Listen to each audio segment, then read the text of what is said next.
हरि गोविंद गोकुलनंदन गोविंद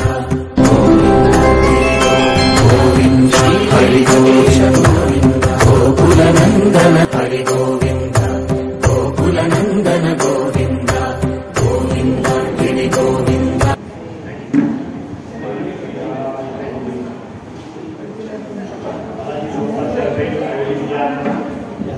भारतीय ऋषी परंपरा व्याख्यानमालेच्या आपल्या 11व्या समारोपाचा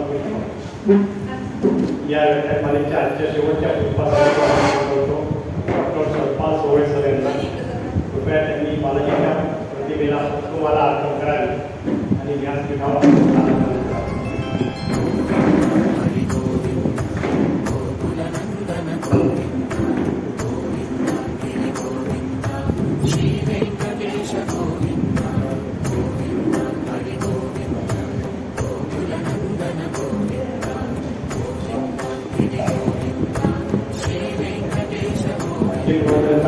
डॉक्टर सतपाल सोवळे सर यांचं स्वागत करण्यासाठी मी देवस्थानातर्फे आमंत्रित करतो श्री सुहास दानी सर त्यांनी डॉक्टर सतपाल सोवळे यांना स्मृतिचिन्ह आणि वृक्ष भेट देऊन त्यांचं स्वागत करा।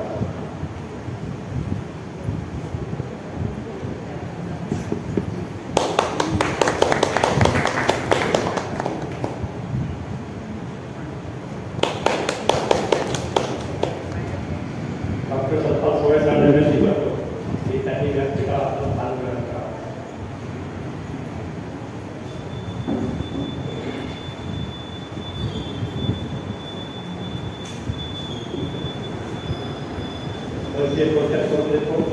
डॉक्टर सतपाल विजयराव सोवळे भारतीय विचार मंच विदर्भ संयोजक म्हणून सध्या दायित्व आहे। भाषा विषय शिक्षक जिल्हा परिषद यवतमाळ येथे कार्यरत आहे। शिक्षण एम.ए. मराठी, एम.ए. राज्यशास्त्र, एम.ए. शिक्षणशास्त्र झालेलं आहे। मराठी विषयात नेट ची परीक्षा उत्तीर्ण केलेली आहे। त्याचप्रमाणे वैदर्भीय संतांच्या वाङ्मयातील सामाजिक आशय या विषयावर त्यांचा प्रबंध PhD झालेली आहे। आचार्य पदवी त्यांना मिळालेली आहे। राज्य शैक्षणिक आराखडा पायाभूत निर्मितीमध्ये निमंत्रित सदस्य म्हणून त्यांचा सहभाग आहे। राज्य पाठ्यपुस्तक निर्मिती मंडळ बालभारती पुणे येथे इयत्ता 3री ते 5वी मराठी विषयासाठी त्यांची निवड झालेली आहे आणि यांनी 3 आतापर्यंत पुस्तकांचं लेखन केलेलं आहे। पहिलं पुस्तक आहे जगाच्या कल्याण, दुसरं आहे मनोनी एकक कळवळा एक असेल, तिसरं आहे आम्हा घरी घर। अशा 3 प्रकारचं पुस्तकांचे लेखक डॉक्टर सतपाल सोवळे सरांनी केलेलं आहे। शिक्षण समीक्षा त्रैमासिकांचे सहसंपादक सुद्धा ते आहे। काल आपण पाहिलं महर्षी कृष्णदासचं चरित्र पाहिलं आणि आज आपल्याला महर्षी व्यासांचं चरित्र आपण काल पाहिलं होतं की आज महत्त्वाचा दिवस आहे, 1 ऑगस्ट आहे आणि आज आपला स्वातंत्र्य दिवस आहे। स्वातंत्र्य दिवसाची भाषण करण्याची उभा नाही केला, पण आपल्या देशाचं नाव भारत आहे आणि भा म्हणजे ज्ञान, आणि जो ज्ञानामध्ये रथ असतो त्याला भारत असं म्हणतात। आपल्या देशामध्ये प्राचीन ज्ञान परंपरा आहे म्हणून ती ज्ञान परंपरेचा आपण जेव्हा उगम पाहतो की अनेक ऋषीमुनी आहेत निश्चितपणे, पण त्यांच्यामध्ये एक महत्त्वाचं अधिष्ठान कोणाचं आहे। आपण या जातीला व्यासपीठ शब्द म्हणतो। व्यासांचा हे आहे, व्यासांबद्दल एक श्लोक आहे, नमोस्तुते व्यास विशाल बुद्धे उल्लार विल्ला यथमत्तडेत्र येन त्वया भारत तैलपिता प्रज्वालितो ज्ञानमय प्रतिभा। या देशाला, या भारताला ज्ञानाचा प्रकाश दिल्याचं जे महान कार्य जर कोणी केलं असेल तर ते भगवान वेदव्यासांनी केलेलं आहे आणि वेदव्यासांचे जर साहित्य आपण सगळं पाहणार नाही चरित्रामध्ये, तर असं हे व्यासांचं जे अतिशय अमूल्य कार्य आहे, ऋषी परंपरेमध्ये मुकुटमणी म्हणता येईल असं व्यासांचं व्यक्तिमत्व आहे। तर या व्यासांच्या चरित्रावर माहिती देण्यासाठी त्याच्या या आपल्या प्रवचनाची सुरुवात करण्यासाठी मी डॉक्टर सतपाल सोवळे सरांना या ठिकाणी आमंत्रित करतो। त्यांनी आपलं मार्गदर्शन प्रबोधन या ठिकाणी सुरू करावं। वक्रतुंड महाकाय सूर्यकोटी उपप्रभ निर्विघ्नं कुरु मे देव सर्व कार्येषु सर्वदा। सर्वप्रथम विद्यार्थी श्री गणपती आणि व्यंकटेश्वर श्री बालाजींच्या चरणी वंदन। महर्षी व्यासांचं चरित्र या ठिकाणी सांगायचं आहे। विष्णू सहस्रनामामध्ये विष्णूची उपमा दिलेली आहे. व्यासाय विष्णुरूपाय व्यासरूपाय विष्णवे. महर्षी व्यास प्रत्यक्ष विष्णूचं रूप आहे. महर्षी व्यासांच्या चरणी सुद्धा वंदन. या श्री बालाजी देवस्थानचे सन्माननीय अध्यक्ष श्री विनोदराव देशपांडे काका, विश्वस्त मंडळी, या ठिकाणी उपस्थित अत्यंत ज्येष्ठ श्रेष्ठ मंडळी समोर आहे, सर्वांना मी वंदन करतो आणि विषयाला सुरुवात करतो. सर्वप्रथम मी या देवस्थानचे अत्यंत आभार मानतो. ते यासाठी की परिचयामध्ये त्यांनी जो वाङ्मय आचार्य असा उल्लेख केला, डॉक्टर त्याचे विरुद्ध आहे, हे श्री बालाजी देवस्थानचा प्रसाद आहे. त्याचं कारण असं की याच व्यासपीठावरून ग्रामगीता हा विषय काही वर्षांपूर्वी होता आणि गेला तसे गुरुवर्य गोविंदराव देशपांडे सरांच्या स्नेहामुळे मला त्यामध्ये सुद्धा संधी होती मिळालेली. प्रारब्धवाद हा अध्याय होता आणि ग्रामगीतेची रचना जर आपण पाहिली असेल, त्या अध्यायामध्ये जे सांगायचं आहे, जो संस्कार करायचा आहे, त्या संस्काराशी संबंधित महापुरुषाचं चित्र त्या अध्यायाच्या सुरुवातीला असतं. प्रारब्धवाद या अध्यायाच्या सुरुवातीला संत गुलाबराव महाराजांचं चित्र दिलेलं होतं. खाली एक ओळी होती, संत गुलाबराव पालांदर त्याचे जीवाग्री शास्त्र वेद हे पूर्वजन्मीचे संचितची सिद्ध नाही प्रारब्ध फळाचे. आणि मग त्या ओळीमुळे गुलाबराव महाराज काय आहेत, म्हणजे प्रत्यक्ष राष्ट्रसंत तुकडोजी महाराज ज्यांच्याबद्दल इतक्या सगळ्या आदर भावाने त्याच्यामध्ये त्यांचा उल्लेख करतात. आणि म्हणून गुलाबराव महाराजांच्या चरित्राचा अभ्यास करता करता करता पुढे त्याची जिज्ञासा आहे की वाढत गेली आणि त्याचं मग त्याचं जे पर्यावसन म्हणता येईल, त्याचा जो शेवट आहे तो अमरावती विद्यापीठाच्या मेलकीच्या पदवीपर्यंत झाला. त्यामुळे त्याच्यासाठी अत्यंत आभारी आहे. आज दोन विशेष देखील आहेत. प्रास्ताविकात मोरोनी सांगितलं, स्वातंत्र्याचा उत्सव आहे. स्वातंत्र्य प्राप्ती होऊन आज 78 वर्ष झाली. 150 वर्षांची जी इंग्रजांची राजवट होती ती अनेक अर्थाने या देशासाठी खूप दुष्परिणामकारक अशी होती. 2000 वर्षांचा इतिहास आक्रमणाचा या देशावर आहे, परंतु इंग्रजांनी या देशावर आक्रमण केल्यानंतर इथल्या ज्या काही रूढी आहेत, परंपरा आहेत, मान्यता आहेत, श्रद्धा आहेत, ज्या ज्या चांगल्या गोष्टी आहेत त्या डिस्क्रेडिट कशा होतील आणि त्यांची सत्ता दृढभूत करण्यासाठी आचार विचार व्यवहार त्याने इंग्रज असलेले वर्णाली भारतीय असलेले असे तरुण निर्माण करण्यासाठी म्हणून हा सगळा प्रयत्न त्यांनी केला. तो आतापर्यंत सफल झालेला आपल्याला दिसतो. आणि म्हणून स्वातंत्र्याच्या प्राप्तीनंतर अनेक वर्ष सरकारं जरी बदलली, स्वकीय सरकारं जरी आली, तरी भूमिका, दृष्टिकोन, ध्येय धोरण तीच असल्यामुळे खऱ्या अर्थानं या अलीकडच्या 10 वर्षात स्वातंत्र्याचा खरा अर्थ आम्हाला कळत आहे. आणि म्हणून हा पुढचा जो काळ आहे स्वच्या जागरणाचा, स्वभाषा, स्वभूषा, स्वसंस्कृती यावर आधारित भारताची निर्मिती. ती निर्मिती करताना स्वसंस्कृतीचं पुनर्जागरण करताना जो आधार घ्यावा लागतो तो आहे महर्षी वेदव्यास आणि त्यांची व्यासचर्या. दुसरा अर्थात विशेष आहे,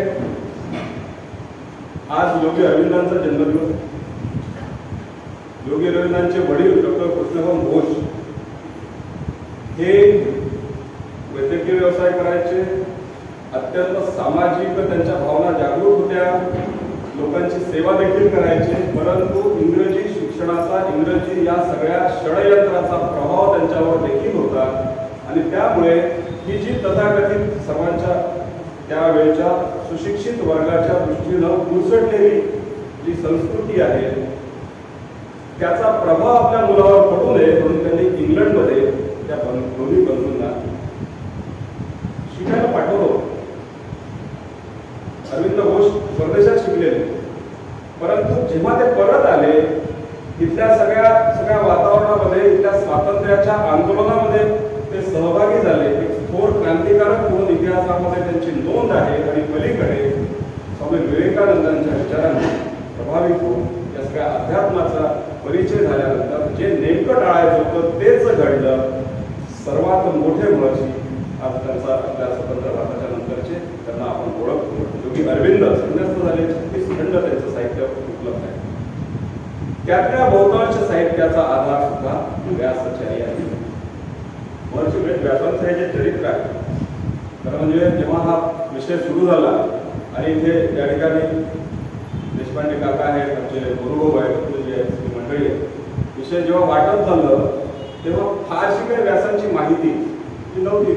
महर्षी व्यास म्हणजे महाभारताचे कर्ते आहेत, वेदांच्या विभागणीमध्ये त्यांचा सहभाग एक दुजबीची सगळ्यांना माहिती आहे. इतकीशी ती माहिती होती, परंतु या सगळ्या 15-20 दिवसांच्या महिन्याभराच्या अध्ययनात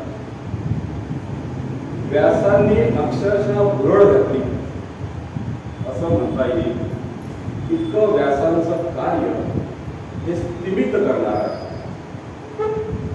थोड्याशा परिचयाने सुद्धा असा प्रभाव व्यासांचा गारुड आपल्या मनावर व्हावं इतकं मोठं कार्य व्यासांचं आहे. त्यांच्या सगळ्या 2 वेळा व्यासचर्या ही जी आपल्याला हा जो शब्द प्रयोग आपल्याला ऐकायला मिळाला, 4 वेदांची विभागणी या देशाच्या संस्कृतीचा महर्षी वेदव्यास हे महाप्राण आहे. महाभारत, 18 पुराण यावर आधारलेली आमची सगळी संस्कृती. वेदांची विभागणी, महाभारताची रचना आणि 18 पुराणांची निर्मिती हे त्यांचं साहित्यिक कार्य, वाङ्मयिक कार्य. ब्रह्मसूत्र हा तत्वज्ञानावरचा अत्यंत उन्नत, अत्यंत प्रगत, अत्यंत सुंदर असा ग्रंथ हा सुद्धा महर्षी व्यासांच्या, त्याचं श्रेय महर्षी व्यासांकडे. अगदी आधुनिक आपल्या सगळ्याच्या तुलना जर करायची असेल तर एवढं प्रचंड साहित्य थोडे एका व्यक्तीने म्हणजे जगातल्या सर्व भाषेत, सर्व कालखंडात अशी तुलना जरी केली तरी व्यासांच्या बरोबरीचा त्यांच्या जवळपास जाणार सुद्धा दुसरं नाव जगाच्या साहित्यात नसेल. इतकं व्यासांचं कार्य हे मोठं आहे. कार्य हे सर्वव्यापी आहे, सर्वकालिक, सर्वश्रेष्ठ साहित्यिक असं व्यासांना आपल्याला म्हणतात. व्यासो नारायणो स्वयं, व्यास प्रत्यक्ष नारायण आहे ही आपली श्रद्धा आहे. परंतु केवळ व्यक्ती म्हणून जरी हे कार्य मोजलं तरी ते अद्भुत आहे, स्तिमित करणार आहे. आता काव्याचे प्रयोजन यावर संस्कृत साहित्यामध्ये बरीच चर्चा झाली. काव्य कशासाठी, काव्य निर्माण कशासाठी करायचं? मम्मटाने एक व्याख्या केली आहे, काव्यम यशसे अर्थकृते व्यवहार विदे शिवेत रक्षतये सद्यपर निवृत्तये कांता संबित योपदेश. याचा अर्थ असा, जी काही साहित्यिक, जी काही कवी काव्याची निर्मिती करतो त्याच्यामध्ये त्याच्या मागे एकतर यशप्राप्तीचा उद्देश असतो, अर्थप्राप्तीचा उद्देश असतो, काहीतरी व्यवहार ज्ञान लोकांना कळावं यासाठी ती रचना केलेली असते, काहीतरी मंगलाचं रक्षण करावं यासाठी ती रचना केलेली असते, किंवा कांता संबित योग उपदेश. जसा या उपदेशाचे 3 प्रकार आहेत, प्रभू संबित उपदेश, सहृद संबित उपदेश आणि कांता संबित उपदेश. प्रभूने दिलेला जो उपदेश आहे तो पाळायचा, त्याच्यामध्ये केंद्रीकरण काय, त्याच्यामध्ये दृढता आहे, शब्दप्रधान जो उपदेश असतो. मित्राने दिलाय तो समजवण्याच्या स्वरात आहे, त्याच्यामध्ये अर्थ प्रधानता असते आणि जी कांता असते, भार्या असते, ती जेव्हा एखादी गोष्ट सांगते की त्या परीने मूळ लक्षात घेऊन सगळ्या गोष्टी पाहून ती पटवून देते. त्या पद्धतीचा जो उपदेश आहे तो रसप्रधान असतो. अशा पद्धतीच्या सगळ्या काव्याची प्रयोजने आहेत. यातल्या काही प्रयोजन व्यासांच्या काव्याला सुद्धा आहे. त्या पलीकडचं एक महत्वाचं प्रयोजन जे आहे ते आहे मानवांचं कल्याण. मानव कल्याणासाठी वेदांची निर्मिती कशासाठी आहे की या मनुष्याला देवत्व प्राप्त व्हावं, त्याच्यामध्ये दैवी गुणांचा संस्कार व्हावा, संक्रमण व्हावं, यासाठी महर्षी व्यासांची कविता आहे. महाभारतामध्ये एक श्लोक आहे, गुह्यम ब्रह्म तदितम वो प्रेमी नहि मनुष्यात श्रेष्ठतरम किंचित. व्यासांचा श्लोक आहे की मनुष्यापेक्षा श्रेष्ठ जगात काहीही नाही, ब्रह्म देखील नाही. आणि म्हणून असा जो सर्वश्रेष्ठ मनुष्य आहे त्याच्यासाठी ही कविता आहे, त्याच्यासाठी हे वेद आहे, त्याच्यासाठी हे महाभारत आहे. महर्षी व्यासांचं जे प्रचंड कार्य आपण पाहिलं, त्यांची 18 पुराणं आहेत, त्यांचे ब्रह्मसूत्र आहेत, महाभारत आहे, महाभारताला पंचमवेद म्हटलं आहे. या सर्वांपेक्षा सर्वात महत्वाचं जर कार्य असेल तर वेदांची विभागणी. व्यासांना वेद व्यास असं संबोधन आहे. वेदांची विभागणी 4 वेदांमध्ये रचना करणं हे कार्य व्यासांनी पहिल्यांदा केलंय असं नाही.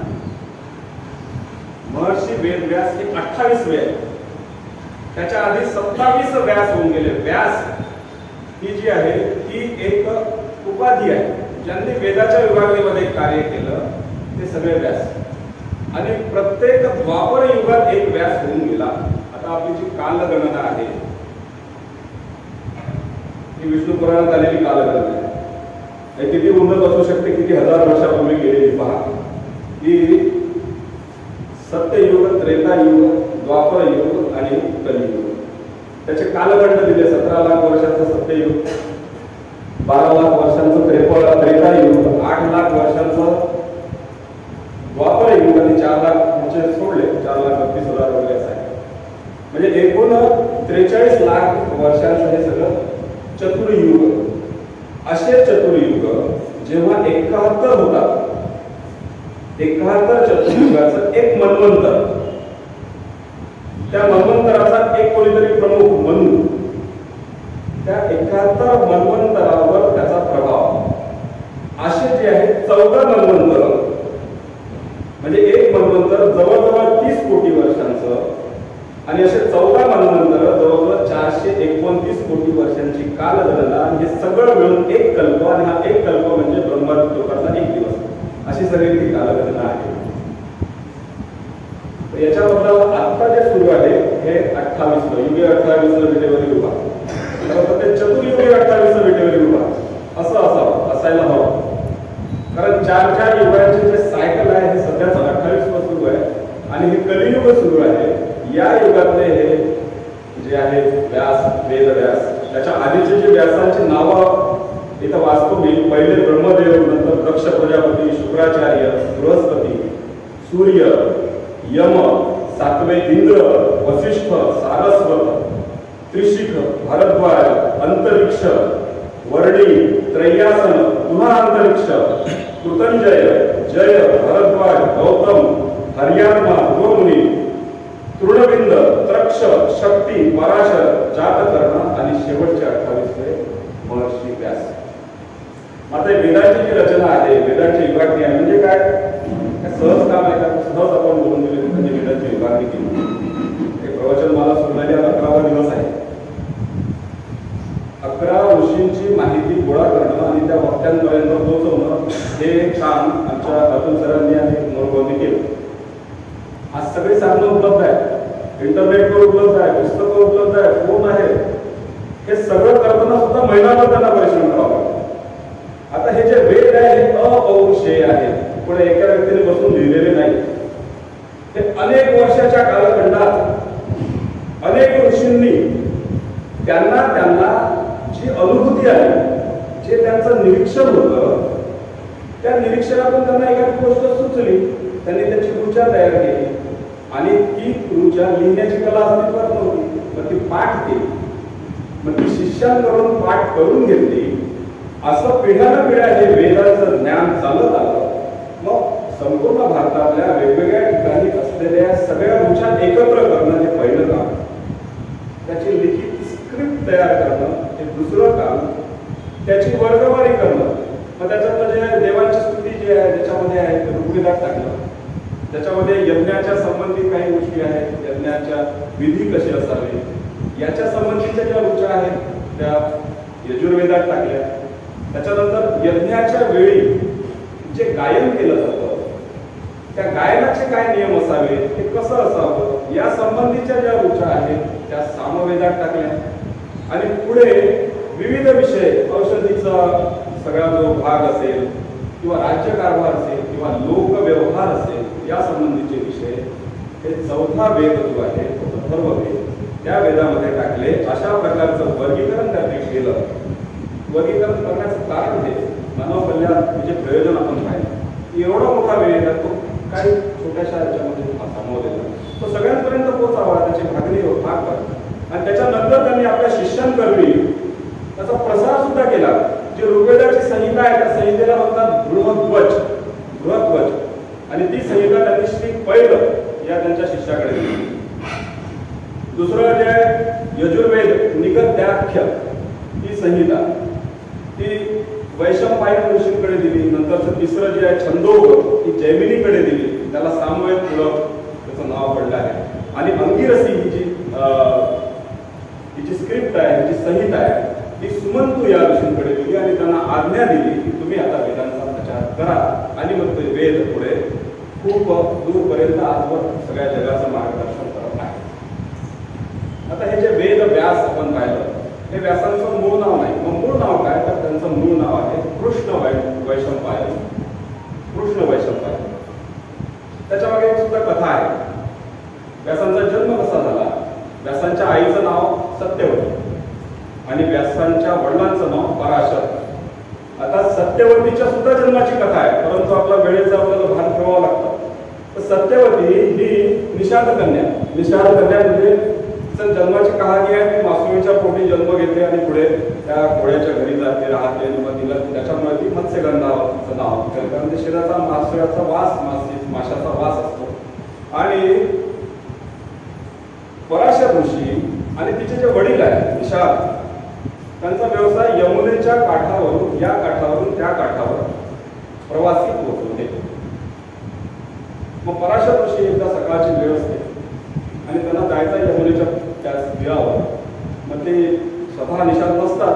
मग ही सत्यवती त्यांना घेऊन जाते. सत्यवती ही वर्णाने सावळी आहे काळी आहे परंतु अत्यंत रूपवती आहे.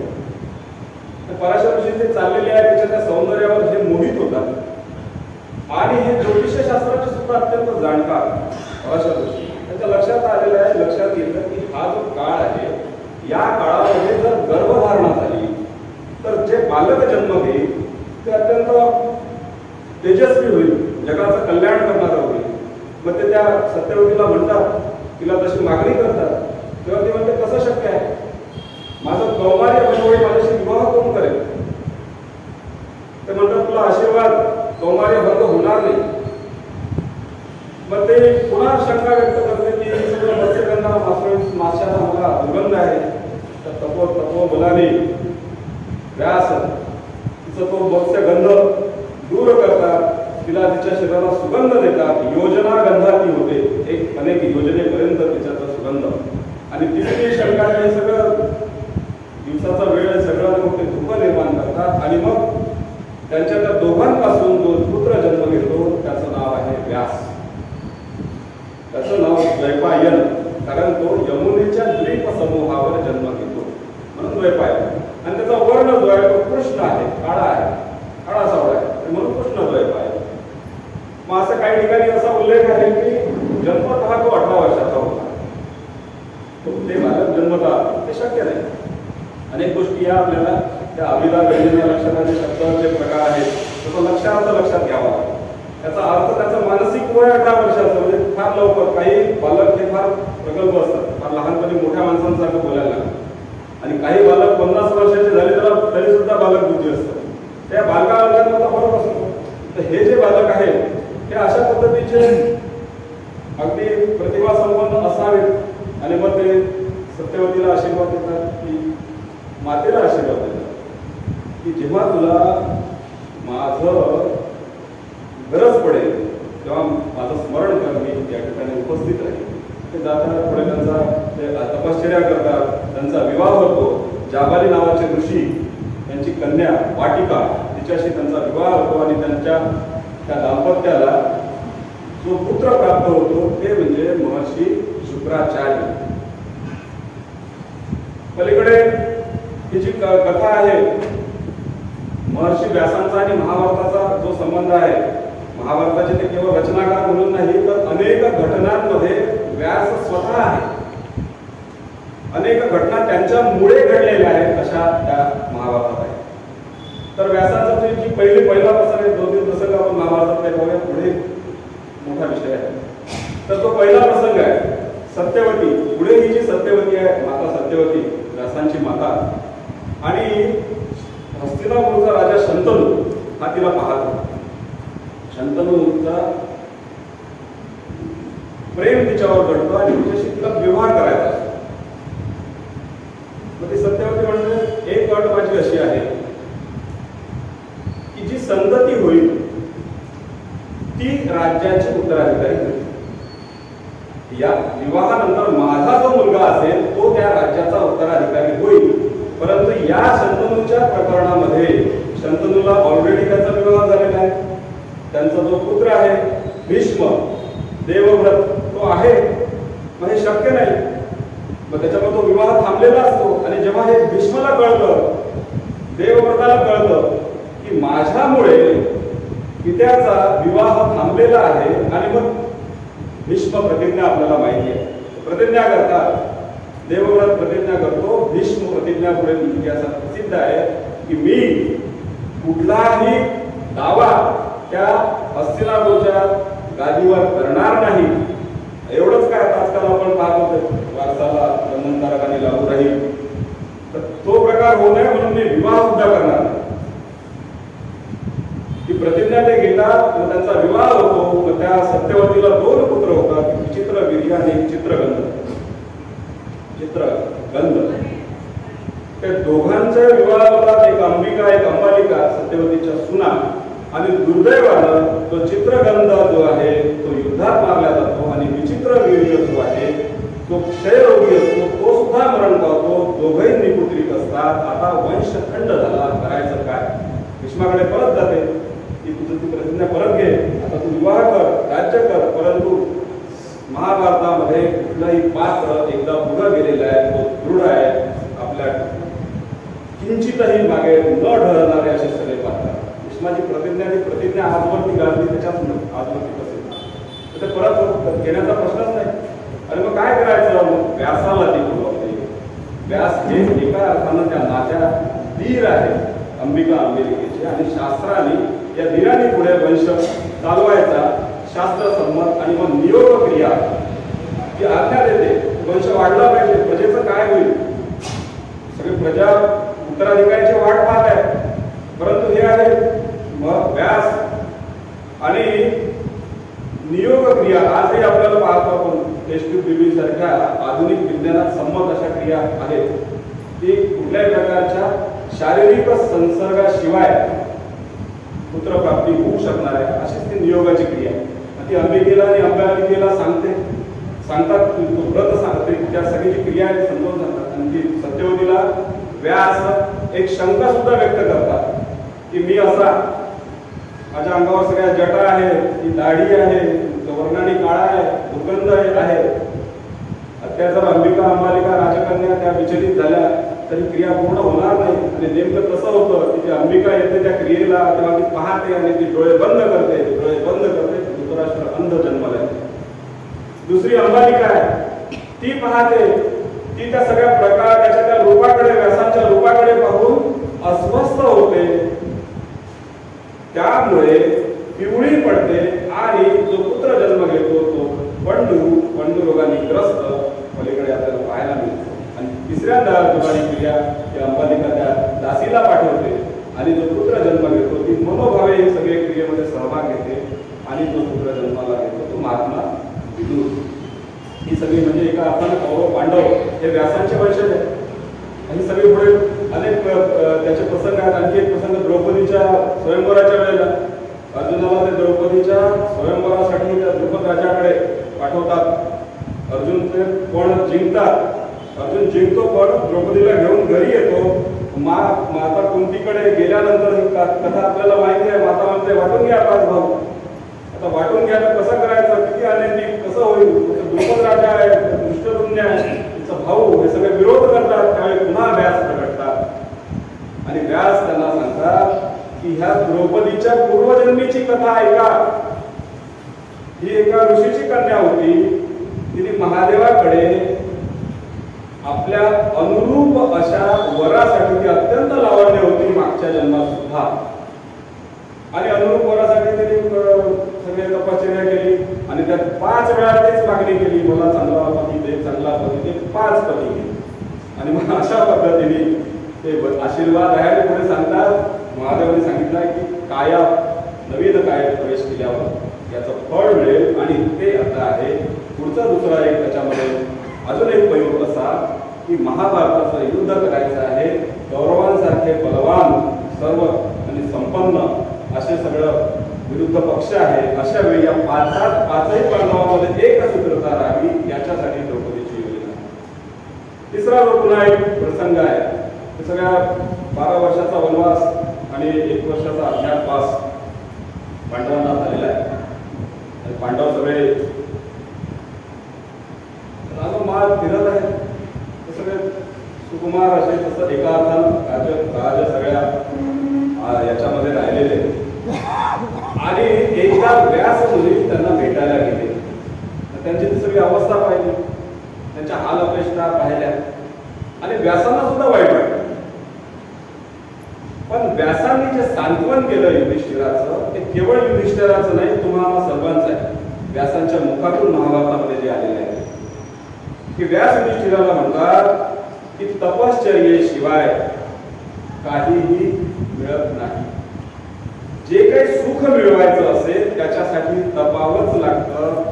पूर्व दिग्गजांचे रम्य दयांना हवी काळ.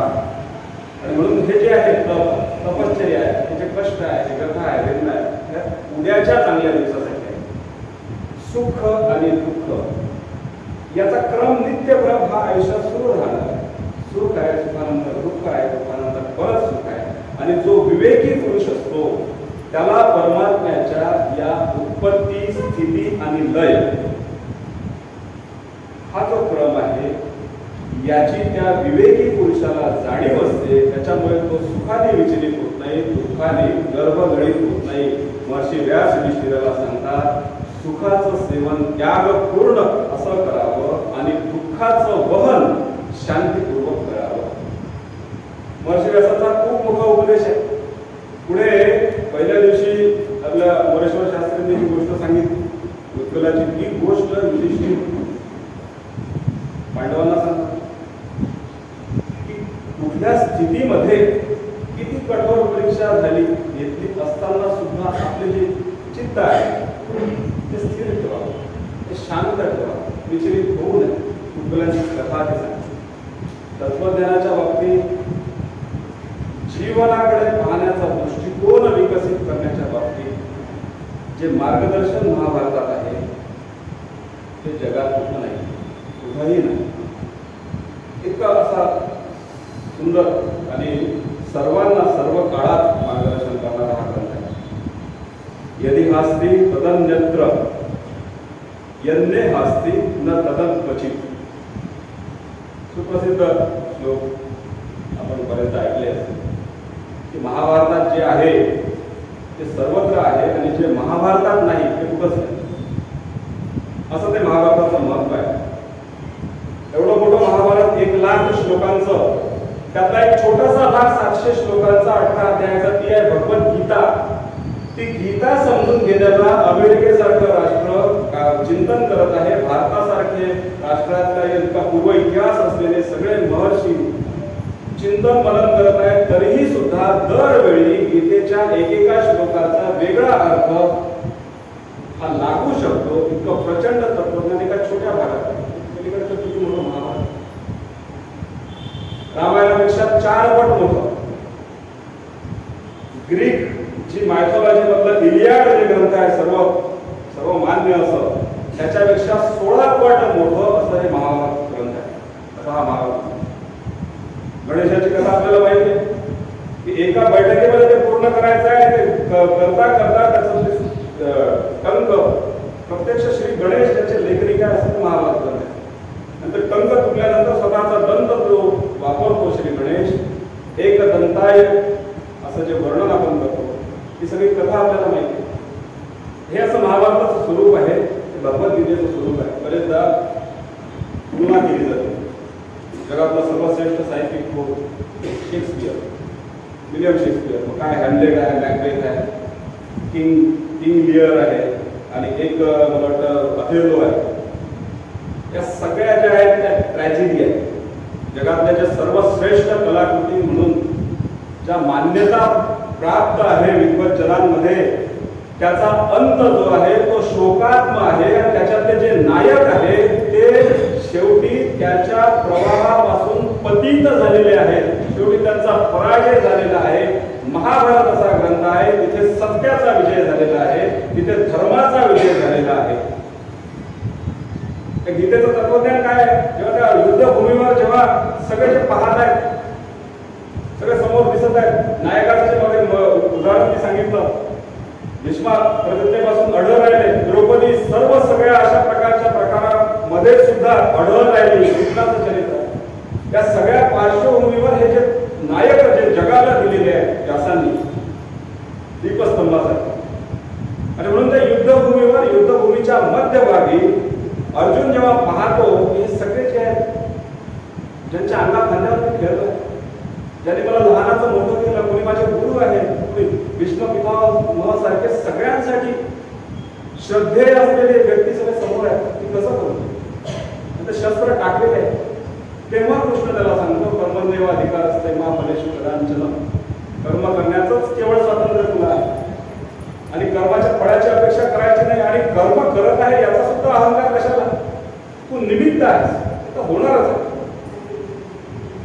हे मार्गदर्शन केवळ अर्जुनाला नाही, संपूर्ण जगामध्ये जी मानवजात आहे ती जेव्हा जेव्हा किंग कर्तव्य मूढ होईल, जेव्हा जेव्हा ती दुर्विधेय असेल, तेव्हा तेव्हा सत्याचा मार्ग दाखवणारं जे मार्गदर्शक तत्व आहे ते म्हणजे गीतेचं तत्वज्ञान आहे. ते जरीही आपलं आहेत, ते जरीही स्वकीय आहेत, ते जरीही माननीय आहेत, ते जरीही श्रद्धेय आहेत, तरीही ते अधर्माच्या बाजूने आहे. परित्राणाय साधूनां विनाशाय च दुष्कृतां. त्यांचा कंटकांचा नाश करणं हीच त्यांच्यावरची दया आहे, अधर्माच्या बाजूने आहे. त्याच्यामुळे धर्माच्या पुनर्स्थापनेसाठी हे शस्त्र तुला उचलावं लागेल आणि पलीकडचं युद्ध भावात बसतो. गीतेचा जो प्रभाव आहे संपूर्ण जगावर आहे, मी सांगितलं. अनेक देशांमध्ये गीतेवर अध्ययन सुरू आहे. आपण या देशातल्या अनेक महापुरुषांना पहा, त्या महापुरुषांच्या एकूण वाङ्मयीन कार्यातला सर्वश्रेष्ठ कलाकृतीचा जर विचार आपण केला, त्याचा संबंध गीतेशी. उदाहरण जर पाहायचं असलं तर संत ज्ञानेश्वर महाराजांचा सर्वोच्च ग्रंथ आहे ज्ञानेश्वरी. आणि ज्ञानेश्वरी ही गीतेच्या त्या 700 श्लोकांच्या आणि 18 अध्यायाच्या त्या गीतेवर ज्ञानेश्वर मौलींनी 18,000 ओव्या दिल्या. बरं, ती प्रत्येक ओवी इतकी मौलिक आहे की त्याच्या एकेका ओवीवर पीएचडीचे प्रबंध होतात. प्रत्येक वेळी जसं गीतेचं आहे तसं ज्ञानेश्वरीचं आहे की प्रत्येक वेळी नवा अर्थ उलगडतो. त्या वयानुसार, त्याच्या परिपक्वतेनुसार नवीन संदर्भ लागतात. बरं, ज्ञानेश्वर माऊलींना आपण भागवत धर्माचे महाराष्ट्रातली जी संत चळवळ असेल त्याचे प्रमुख मानतो. संत कृपा झाली, इमारत फळा आली, ज्ञानदेवे रचिला पाया, उभारिले देवालया, नामा दयाचा किंकर त्याने बांधिला आवार. तुका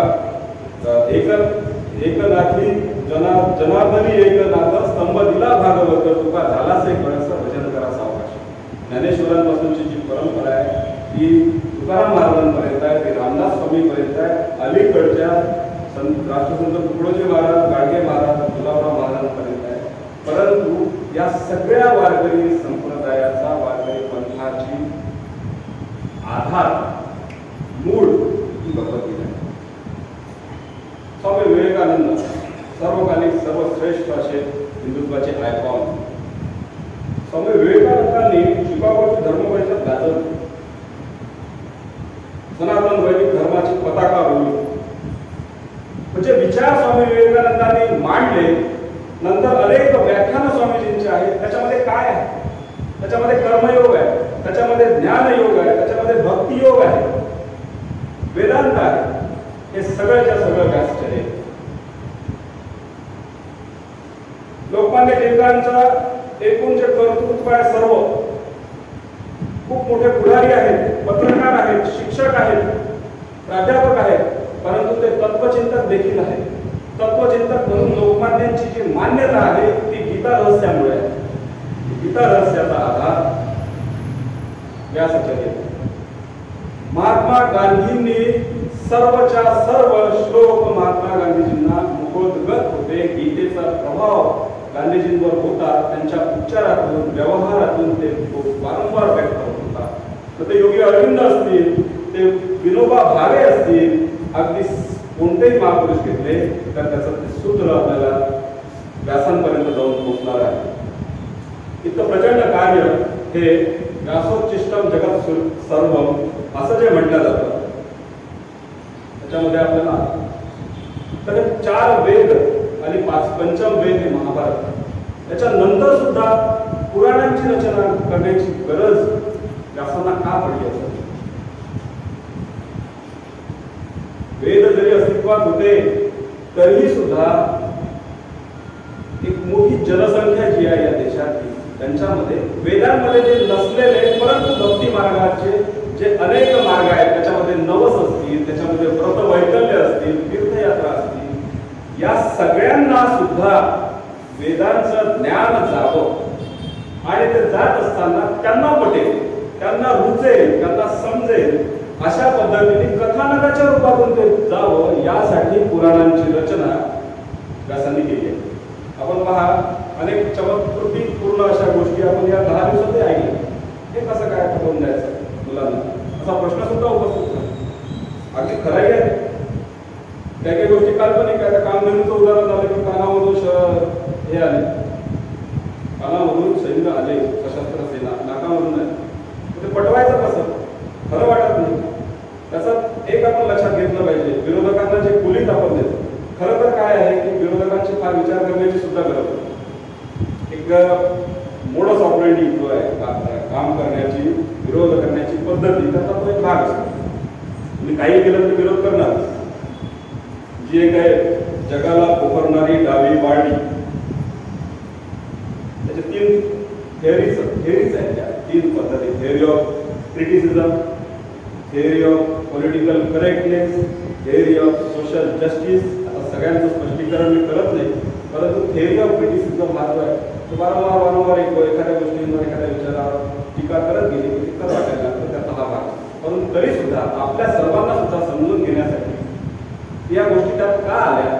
कारण त्या गोष्टी म्हणजे साध्य नव्हे, त्या गोष्टी साधन आहेत आणि साधन हे दुय्यमच असतं. साध्य महत्वाचा आहे. वेदांताचा विचार त्यांच्यापर्यंत पोहोचवणे. त्या काल्पनिक का असेल? काय असतील काल्पनिक? त्याच्यासाठी दावा नाही. महत्वाचा दावा आहे वेदांतासाठी. या 18 पुराणांमध्ये हे करण्याचा प्रयत्न व्यासांनी केला आहे. विष्णू पुराण हे सर्वात, विष्णू पुराणाची रचना जी केली ती पराशर मुनींनी केली. 18 असं सुद्धा काही ठिकाणी आहे. परंतु या सर्व 18 पुराणांचं श्रेय हे व्यासांना जातं. त्याचे जे 5 लक्षण आहेत त्याच्यामध्ये सर्ग, प्रतिसर्ग, वंश, मन्वंतर आणि वंशानुचरित अशा 5 लक्षणांनी जे युक्त आहे त्याला पुराण म्हटलं जातं. 18 पुराणांची अगदी थोडक्यात माहिती आपल्याला एकेका ओळीत ठेवूया. पहिलं ब्रह्मपुराण, त्याला आदी पुराण असं सुद्धा म्हणतात. 245 अध्याय आणि 14,000 श्लोक. श्लोकांची संख्या मुद्दाम सांगत आहे.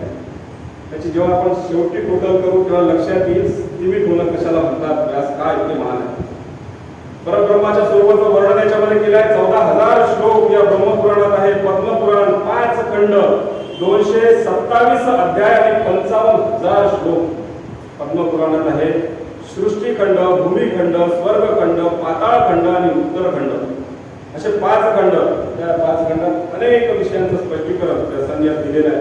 भागवत पुराण अनेकांनी आपण ऐकलंय. या तत्वज्ञानाच्या क्षेत्रातलं मुकुटमणी ज्याला म्हणता येईल असं स्वतः व्यासांनी शुकदेवांना ते पुराण सांगितलं.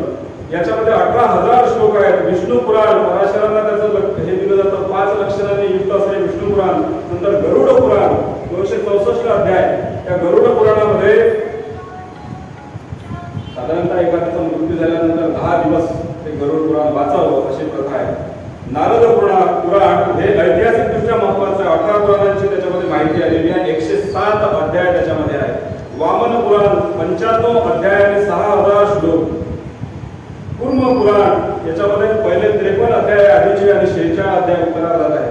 मत्स्य पुराण भगवान विष्णूने मत्स्य रूपाने मनुला सांगितलेले पुराण 291 अध्याय आणि 15,000 त्याच्यामध्ये श्लोक आहेत. वायू पुराण वायूने सांगितलेलं वायू पुराण आहे. प्रक्रिया, उपोद्घत, अनुषंग, उपसंहाराचे 4 त्याच्यामध्ये भाग आहेत. 112 अध्याय आणि 11,000 श्लोक. स्कंद पुराण हे सर्वात मोठं पुराण आहे. याची संख्या श्लोकांची 81,000 एवढी आहे. आपण पाहतो सत्यनारायणाची कथा सुद्धा त्याच्यात आलेली आहे. स्कंद पुराणातून ही आलेली आहे.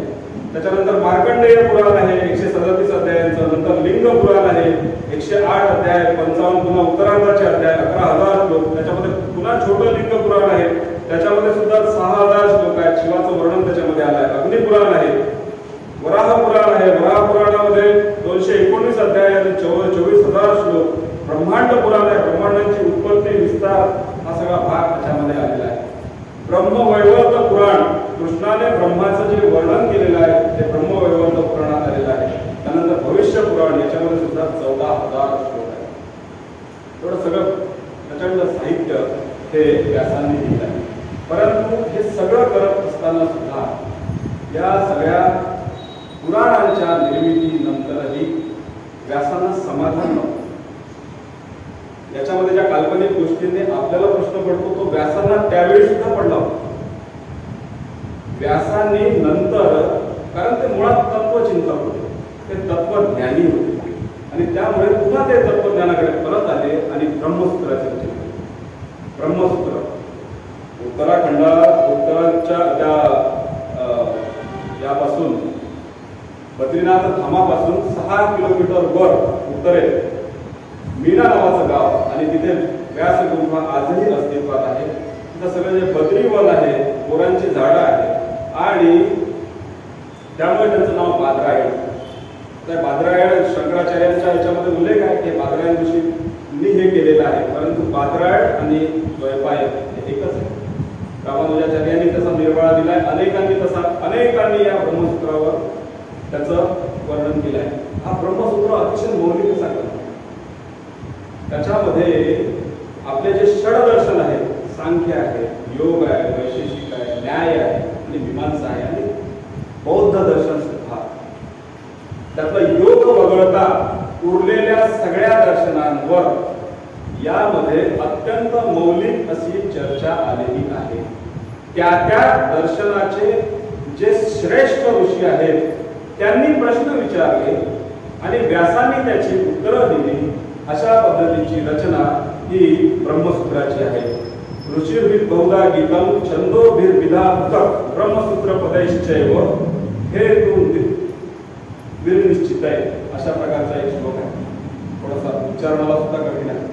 कृष्णाने ब्रह्मसूत्राचं वर्णन करताना, त्याचं महत्व वर्णन करताना सांगितलेलं आहे की भगवद्गीतेमध्ये जे संक्षेपाने सांगितलं आहे ते विस्ताराने ब्रह्मसूत्रामध्ये सांगितलेलं आहे. त्याचे 4 अध्याय आणि 4 अध्यायाचे एकूण 555 सूत्र. पहिला समन्वय आहे, दुसरा अविरोध आहे, तिसरा साधन आहे आणि चौथा फल.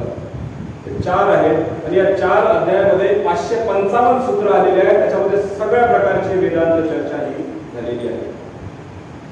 व्यासोच्चिष्टम जगत सर्वम जे आपण म्हणतो त्या सगळ्या विवेचनातून आपल्या लक्षात येईल की या देशातल्या कुठलाही संप्रदायाचा कुठलाही पंथ असो त्याचं जर खोलात गेलं तर त्याचं मूळ हे वेदांमध्ये आहे, व्यासांच्या कार्यामध्ये आहे. प्रज्ञाचक्षु संत गुलाबराव महाराजांचं नाव सुरुवातीला उल्लेख झाला. गुलाबराव महाराजांनी धर्मसमन्वय सिद्धांत मांडला. सर्व धर्म समन्वय सिद्धांत, जगातील सगळ्या धर्माचं सूत्र कसं वेदांमध्ये आहे हे त्यांनी सप्रमाणे सिद्ध केलं. अत्यंत प्रतिभावान. आणि त्यांनी असं एक श्लोक दिला, यावना बोधपाने सर्वत्र संपूर्ण बोधके तावान वेदेषु सर्वेषु ब्राह्मणस्य विज्ञान. व्यासांनी जे वेद संकलित केले आहेत, व्यासांनी जे महाभारत लिहिलं आहे, व्यासांनी जे ब्रह्मसूत्र लिहिलेलं आहे, जे पुराण लिहिलेले आहे, याच्यामध्ये सगळ्या प्रश्नांची उत्तरं आहेत. त्याचं उदाहरण स्पष्टीकरण देताना असं म्हणतात गुलाबराव महाराज की आपल्या घरामध्ये भरपूर खूप पाणी प्यायचं साठवलेलं असतं. तहान लागल्यावर सगळं पाणी आपण एकदम पित नाही, ग्लासभर पाणी पितो, तेवढं पुरेसं असतं. तसं हे जे व्यासचर्या आहे याच्यामध्ये सगळं आहे, सगळंच आहे. त्या सगळं कोणी एकाने आत्मसात करण्याची गरज नाही. ते आत्मसात करणं शक्यही नाही. एका आयुष्यात ते शिकणं शक्य नाही. ते निर्माण व्यासांनी केलं. केवळ त्यातलं एक सूत्र घेतलं, अधिकार तैसा करू उपदेश, एक सूत्र घेतलं तरीही पुरेसं आहे. आणि गुलाबराव महाराजांनी या सगळ्या देशामधल्या सगळ्या पंथांचा, संप्रदायांचा अशा पद्धतीचा शोध लावून दाखवला. नारद संप्रदाय असेल, शैव असेल, वैष्णव असेल, शांकर असेल, गणपती असेल, कुठलेही असेल, त्याचं मूळ कसं वेदांमध्ये आहे. जे पंथ आहेत, महानुभाव पंथ असेल, शीख पंथ असेल, अनेक पंथ, त्यांचं मूळ कसं वेदांमध्ये आहे. बौद्ध मत आहे, जैन मत आहे. लोकांचं जे अहिंसा आहे, अपरिग्रह आहे, अस्तेय आहे, त्याचं मूळ वेदांमध्ये आहे. न जच्चा बसलो होती, न जच्चा होती बामलो, कमन्ना बसलो होती, कमन्ना होती बामलो. जन्मतः कोणीही ब्राह्मण होत नाही, जन्मतः कोणीही शूद्र ठरत नाही.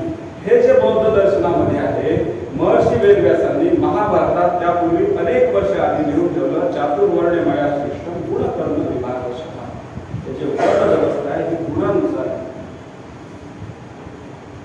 असे अनेक तत्व जे आलेले आहेत ते वेदांमधून आलेले आहेत. जैन धर्ममतामध्ये आपण पहा, जैनांमध्ये अहिंसा, अपरिग्रह असते आहे, शुचिता आहे, त्याच्यामध्ये गोपूजन आहे. तीर्थंकर मानण्याची जी पद्धत आहे ती सगळी वेदांमधून आली. शिखांचं जे गुरु परंपरा आहे वेदांमधून आलेली. ओंकार साधना आहे वेदांमधून आलेली. अगदी जे अवैदिक धर्म आहे, इस्लाममध्ये मंत्र जप आहे, बिस्मिल्लाह रहमान रहीम, मुल्ला रवी आणि जप आपण पाहत आपल्याकडे रामकृष्ण तीर्थ देतो, आपण जप करतो, जप करतो. ख्रिश्चनांमध्ये जे येशूला पिता मानतात, दृष्टांत येशूला झाला, लालन भक्ती, त्वमेव माता पिता त्वमेव विठूला माऊली. हे सगळ्याच्या सगळं जर इतकं सारखं असेल आणि आमचा धर्म, आमचा जो व्यासांचं जे कार्य आहे अनेक वर्ष आधीचं असेल तर कुठेतरी हा संबंध आपल्याला जोडता येऊ शकतो.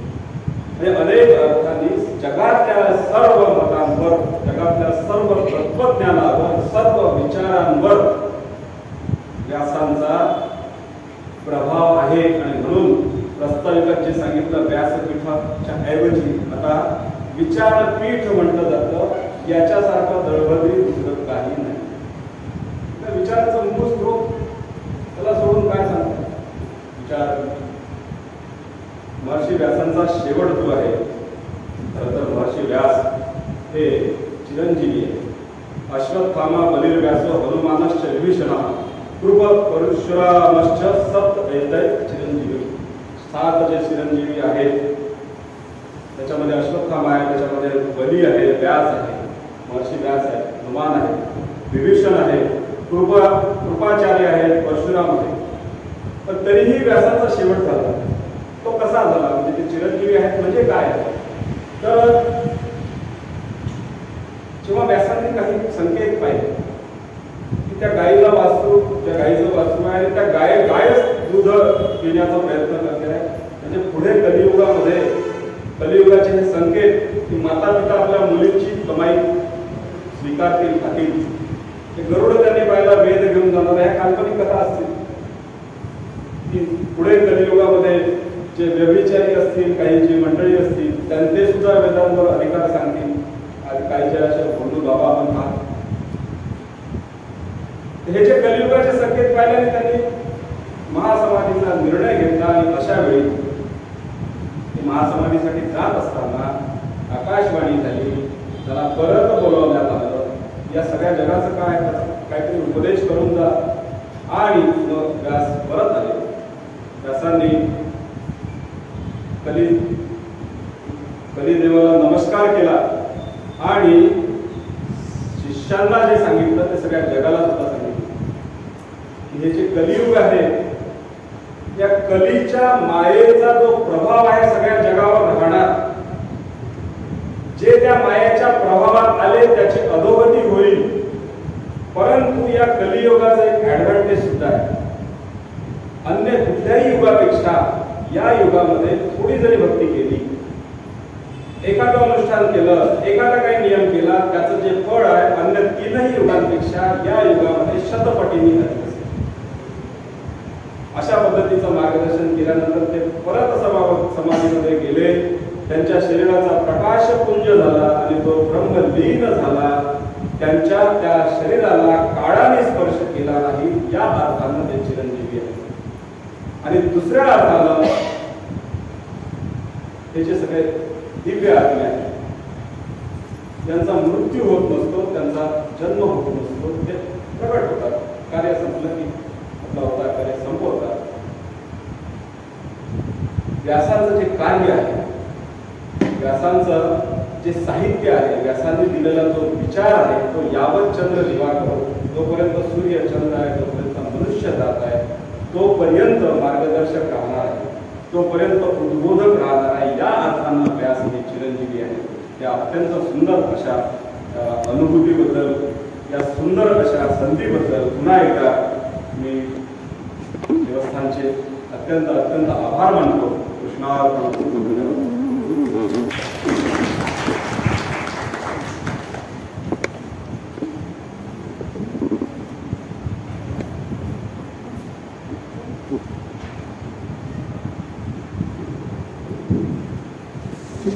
व्यासाय विष्णुरूपाय व्यासरूपाय विष्णवे नमो वै ब्रह्मणे वशिष्ठाय नमो.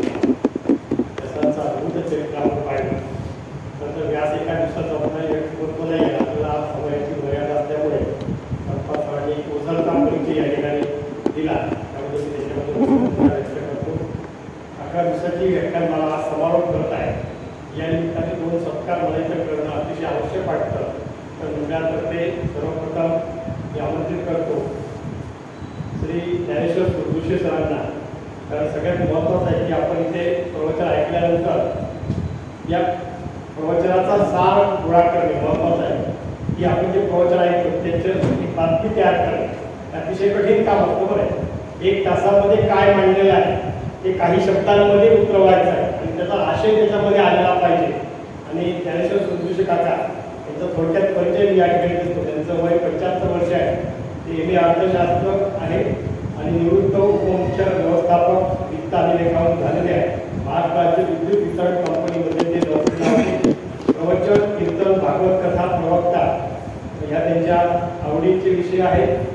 योग प्राणायाम प्रशिक्षक, आर्ट ऑफ लिव्हिंग त्यांचा विशेष अभ्यास आहे. मुद्रा प्राणायाम यावर त्यांचं हे आहे. त्याचप्रमाणे रथचक्र साधना हा विषय त्यांचा त्या अभ्यासाचा आहे. जिल्हा अध्यक्ष भारतीय जनता पार्टीची जी आध्यात्मिक आघाडी आहे त्याचं सुद्धा ते कार्य करतात.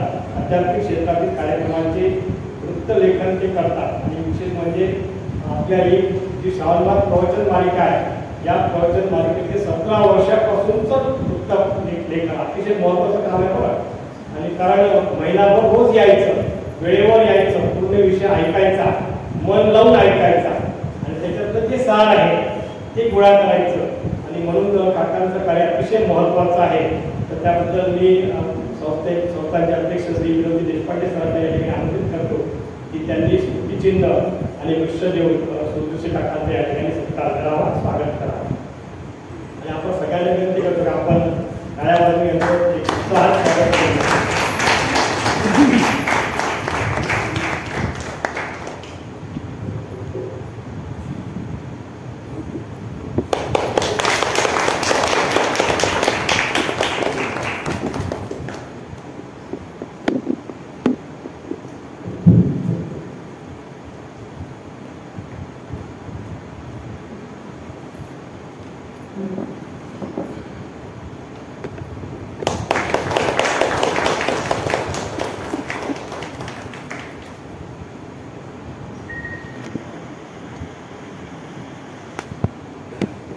हा जो मानसकार जो आहे तो मला मिळाला. त्यांचं नाव घेणे माझे कर्तव्य समजतो. ते आहे मला पुत्रतुल्य मानणारे गोविंदराव देशपांडे. त्यांनी मला एक क्षेत्रात आणलं आणि मला एक गोडी लागली आणि तेव्हापासून मी कार्य करतो. त्याचं सर्व श्रेय दादांना झालं. धन्यवाद.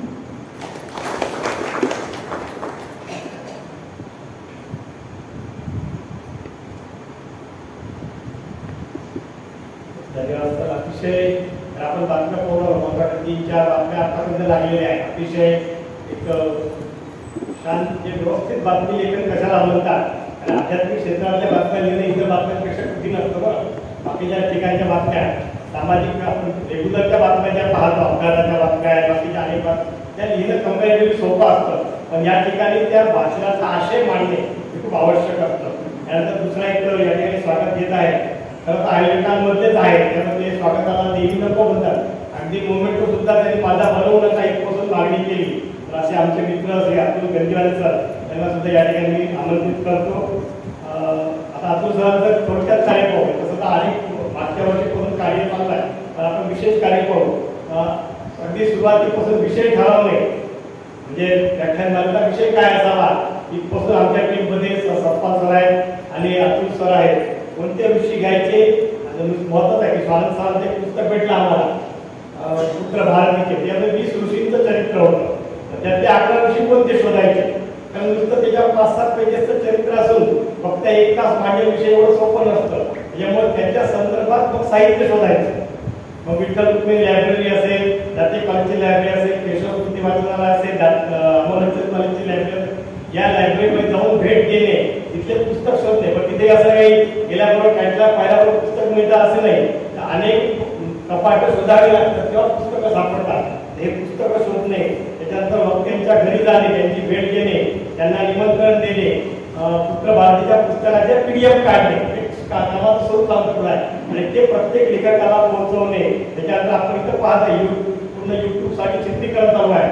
वेळेच्या 10 मिनिटं आधी येणे. आपण काय केलं पाहतो मी पाहुण्यासाठी कधी कधी एखादं चालवले असेल, पण वेळेच्या 10 मिनिटं आधी येणे आणि पूर्ण संपल्यानंतर जाणे सगळ्यात वर त्याचं ऑडिओ रेकॉर्डिंग करणे, ते मिक्स करणे आणि त्याच्यानंतर ते युट्यूबवर टाकणे. ही जी अतिशय काम आहे. त्याच्यानंतर आपण सन्मान चिन्ह दिले त्याचं सत्पाल सरांसोबत जाऊन सेटिंग करणे, त्याची निवड करणे, वृक्षांची निवड करणे, या सगळ्या गोष्टींचं जे कार्य आहे. आणि एवढे करून यावेळेस त्यांनी म्हटलं की मागच्याच माझं प्रवचन झालं होतं, यावेळेस माझं प्रवचन घेऊ नका. हे महत्वाचं आहे ना. अनेक गोष्टींमध्ये वारंवार एका घरातले अनेक व्यक्ती नको ही जी कल्पना होती त्यामध्ये स्वतःला स्वतःहून बाजूला करून घेणे, म्हणजे सक्रिय असताना सुद्धा बाजूला करून घेणे, हे कार्य अतुल सरांनी केलं. तेव्हा मंडळाच्या अध्यक्षांना विनंती करतो विनोदजींना की त्यांनी मोमेंटो स्वतःसाठी बनवला नाही एवढे करून म्हणून बालाजीचं एक सुंदर प्रतिमा आणि श्याम श्रीफळ देऊन त्यांचा सत्कार करावा अशी मी विनोदजींना विनंती करतो.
हे सर्व जी आपली व्याख्यानमाला आहे ही बालाजी देवस्थानचं YouTube चॅनल आहे. त्याच्यावर आपल्याला पाहायला मिळते.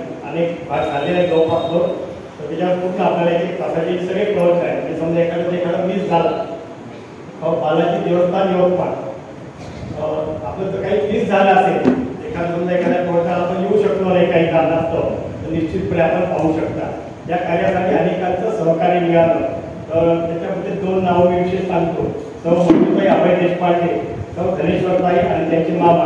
महत्वाचं एखादी कार्य सुरू असताना अनेकांना अशी इच्छा होती की या चांगल्या कार्यात आपण सहभाग घेतला पाहिजे. तर हे रोज 11 दिवस सकाळी यायचे आणि रोज येत्या हॉलची स्वच्छता करणे, इथे झाडून काढणे आणि पुसणे हे काम त्यांनी आग्रहाने 11 दिवस केलं. त्याच्याबद्दल त्यांच्या प्रती कृतज्ञता व्यक्त करतो. आणि सगळ्यात शेवटी या व्याख्यानमालेचं आभार प्रदर्शन 11 दिवसाचं करण्यासाठी मी आमंत्रित करतो मंडळाचे अध्यक्ष श्री विनोदजी देशपांडे सरांना.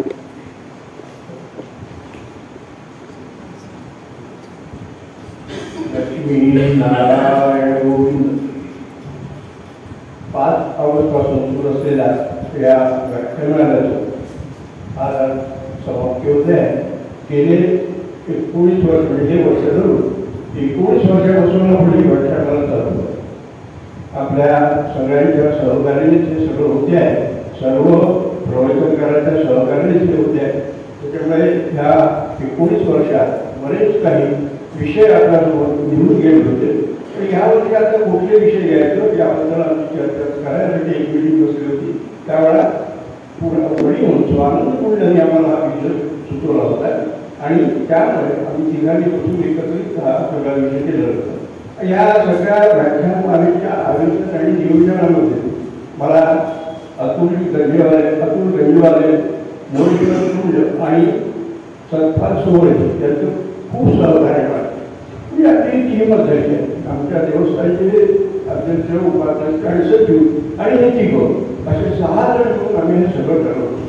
म्हणजे वक्ते कोण करायचे, कोणाला कुठला विषय द्यायचा, कुठली तारीख द्यायची, हे सगळं नियोजन. या नियोजनामध्ये आम्ही तसंच काही जास्त खूप काही काम नाही करू शकत या विषयावर, पण हे तिघं मिळून हे सगळं करत असतात. खरं म्हणजे या सगळ्या व्याख्यानमालेचं पूर्ण शरीर या तिघांना होतं. पण एक देवस्थानचा अध्यक्ष म्हणून मी फक्त नावाला आहे, बाकी काही नाही. याचबरोबर आता या मागच्या वर्षी असं झालं की आपली व्याख्यानाला पहिले 6 दिवसाची, त्यावेळेला मागच्या वर्षी असं ठरवलं की आपण 11 दिवसाची करायची, 15 दिवसाची करायची वगैरे. मोठा विचार खूप मोठा होता, पण हे शक्य नाही असं आमच्या लक्षात आलं. म्हणून कुठलं कमीत कमी 11 दिवसाची करू आपण, म्हणून 11 दिवसाची केली. त्याच वेळेला असं समोर असा विषय आला की आपण हे सगळं करतो, आता ह्याचं रेकॉर्डिंग काय नाही करायचं. त्यावेळेला आम्हाला गंजीवाल्यांनी म्हटलं की त्याची जबाबदारी कोण घेणार. म्हणजे कसं आहे, रेकॉर्डिंगला आम्हाला माणूस वेळ केलं असेल, बहुत आम्ही सगळं शकू, पण इतका वेळ 1 तास तिथे बसून रेकॉर्डिंग करणारा माणूस बोलावा लागतो.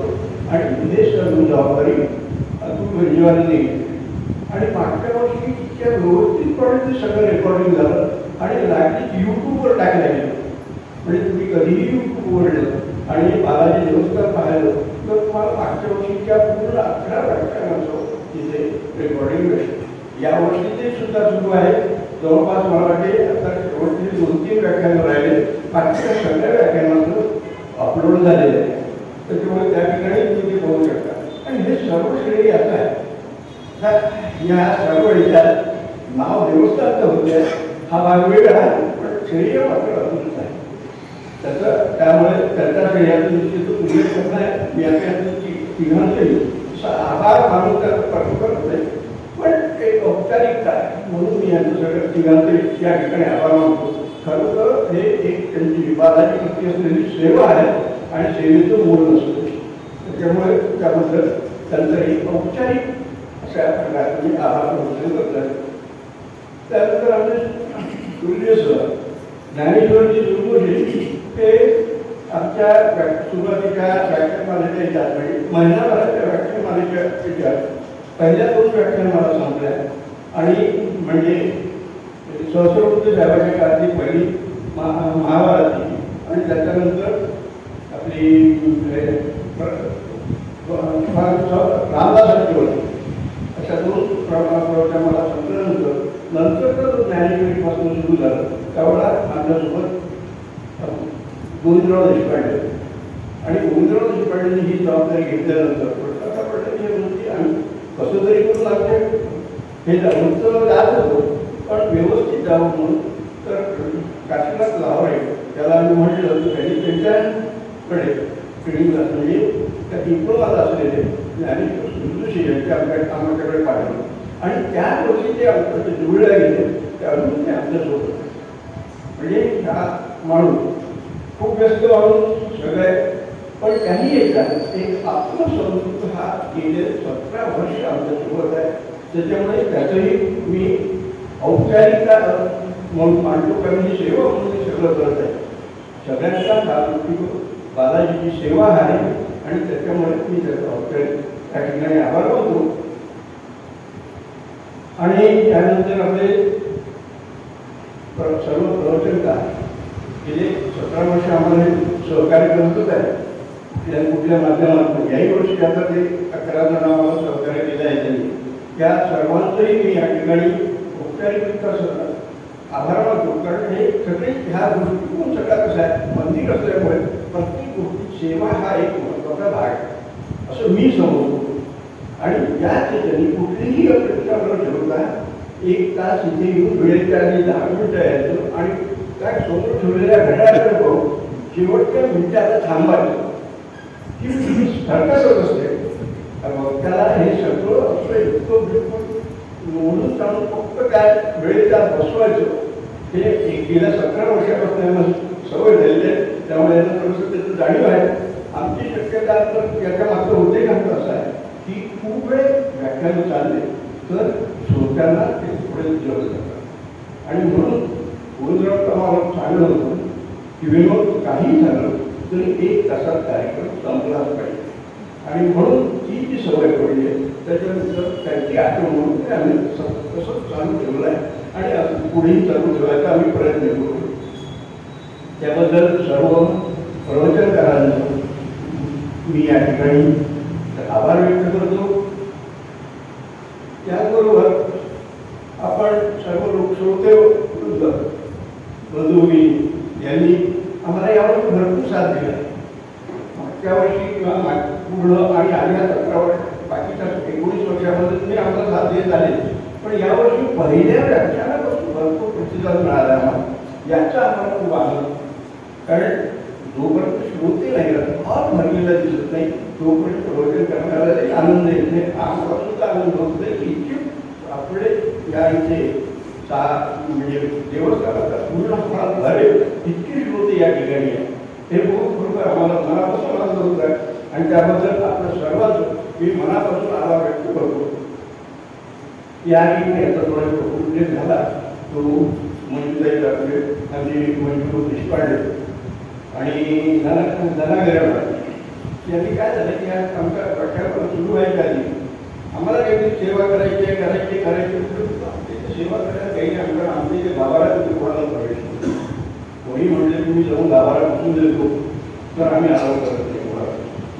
आणि त्याच्यामुळे जी काय करायचं ते बाहेर काढायचं तर हे सांगितलं ते म्हणाला आम्ही करतो का एवढा मोठा पहा आणि तुम्ही दोघी जणी म्हणजे झाडणं आणि पुसणं मग सगळ्यांना कल्पना आहे की इतकं शक्य नाही. रोज सकाळी उठलं झाडणं पुसणं ते शक्य नाही. होऊ शकत नाही म्हणतात आम्ही करते. तशी मला जी इच्छा असेल होईल त्याप्रमाणे त्यांनी ते मान्य केलं. आणि एकच होते की ते सगळे प्रवचन होतात आहे तरी प्रवचनाच्या आधी आपण एक सेवा म्हणून हा भाग स्वच्छ करून द्यायचा. आपण काही करू शकत नाही व्याख्याला घेऊ शकत नाही काही. आपण ही एक सेवा करू. यावरती त्यांनी द्वारे प्रयोग केला. आजपर्यंत त्यांचं व्यवस्थित सेवा झालेली आहे. रोज सकाळी 6:30 येतात 7:30पर्यंत 1 तास लोक ते सेवा करतात आणि नंतर आरती त्या निघतात. त्यांचेही या ठिकाणी आभार व्यक्त करतो. तसं आज त्यांचा सत्कार करायचा आमचा ठरलेलं.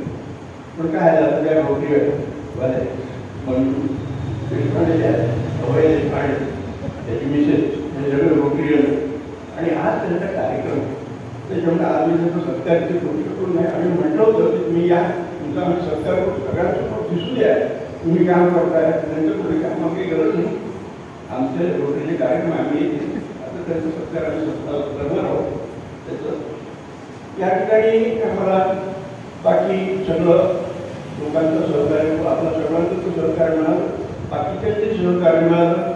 या कार्यक्रमामध्ये त्यांनी बऱ्याच लोकांनी आम्हाला देणगी दिली त्याबद्दल त्यांचंही या ठिकाणी ऋण व्यक्त करतो. आणि तर वर्तमानपत्राला आमच्या सुंदर सरांच्या माध्यमातून श्री जोशी म्हणून आहे त्यांनी आमच्या ही बातम्या इतकं त्यांनी संदेश्वर त्यांना लिहून देतात आणि यांनी लिहून दिल्या ते ताबडतोब टाईप करून ऑनलाईन यावर्षीचा हा प्रकार आपण पहिल्यांदाच पाहतो. आम्ही नाही तर आमचं आंदोलन लिहायचं खूप लावायचा आमचा माणूस सकाळी उठून झाला ते लिहून येणार हा सगळा प्रकार होता. पण सुजूरीदारांनी आम्हाला हे सांगितलं की आपण थोडी ह्या पद्धतीने करा तुम्ही. मग आम्ही त्याच्या म्हणण्याप्रमाणे त्या दोषीकडे आमच्याकडून पाठवतोय आणि ते पाठवल्यानंतर ते लागलेली टाईप करून आमच्या जो तुमच्या ज्या प्रवचकाचा जो फोटो असतो तो त्याला अटॅच करून ती बातमी पाठवतो आणि वृत्तपत्र ते बातमी आवडतं ते पाहत आहे. त्या दिवशी सुरू झालं बरोबर एक एक एक एक येत आहे आणि बाकीचे पेपर जायचं आहे असं सगळं होतं आहे. त्याबद्दल सूर्य सुद्धा ज्ञानेश्वरजी तुम्ही त्यांनाही आमच्यातर्फे आम्ही आभार व्यक्त केले आहे त्यांचे तेवढा आभार व्यक्त केला त्याच्याजवळ. बाकी आणखी आपण सर्वांनी जे आम्हाला सहकार्य दिलं त्याबद्दल पुनश्च आपला सर्वांचं आणि सर्व प्रवचकांचं आभार व्यक्त करतो.